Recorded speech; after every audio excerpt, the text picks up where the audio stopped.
Hey, babe, you ready? Yeah, come on. All right, I'll be right there.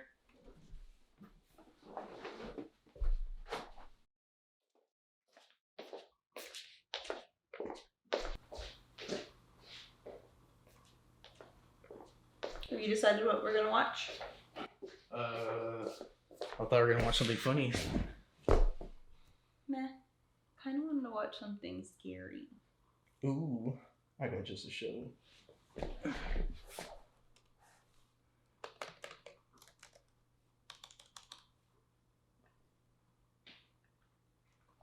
Ooh. I'm so excited.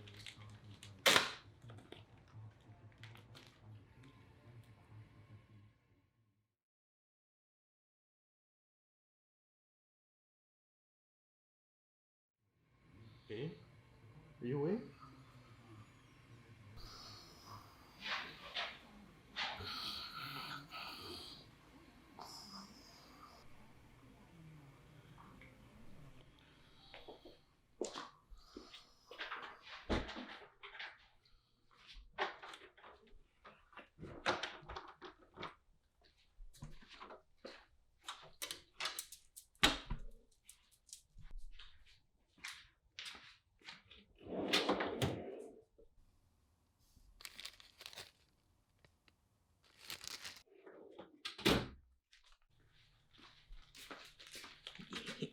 Got the good stuff, Ching. Woo! Damn, it smells good. Mm-hmm.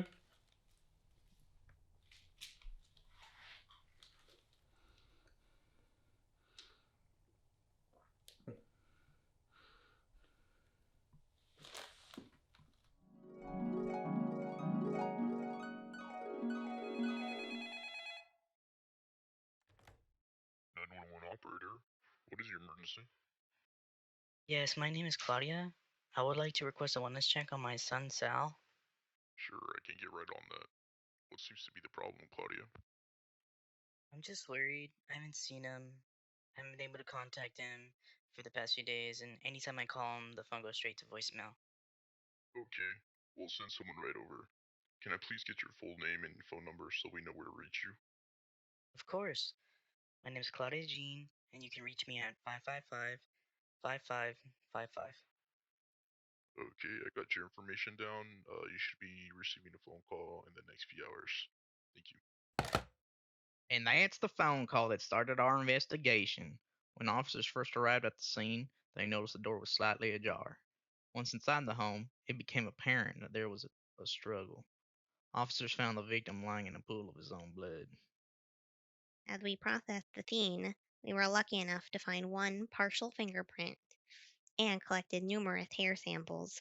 Unfortunately, when we got the hair samples back to the lab, it was difficult to visually decipher the potential hair from the victim and the suspect. Our team spent countless hours separating and collecting numerous hair strands for processing. Once processed, we compared DNA to those of known degenerates. We were unable to find a match to any DNA we found at the scene. Our focus then switched to the partial print obtained at the scene.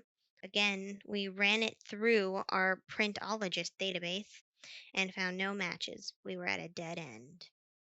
We went door to door throughout the entire neighborhood asking people to voluntarily give their hair samples. We went through and asked Salvador's family and friends who might have been at his apartment so we can try to decrease the suspect list.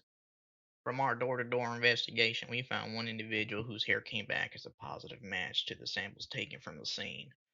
That hair sample belonged to Napoleon Bonaparte, Salvador's neighbor. Napoleon and Salvador had been best friends for years. They knew each other before becoming neighbors.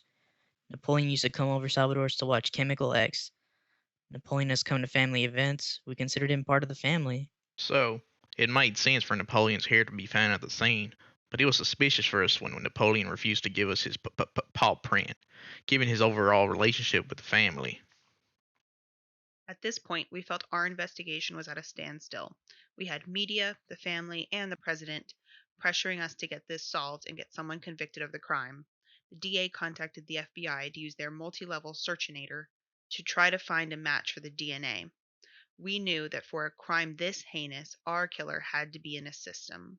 The multi-level searchinator compiled records and DNA information for all 50 states, Puerto Rico, Guam, and even all information collected by the reservation police. That was the key. In 1997, Napoleon had been charged with attempted murder of an endangered species. The species eventually went extinct in the early 2000s, largely due to the murders committed by Napoleon.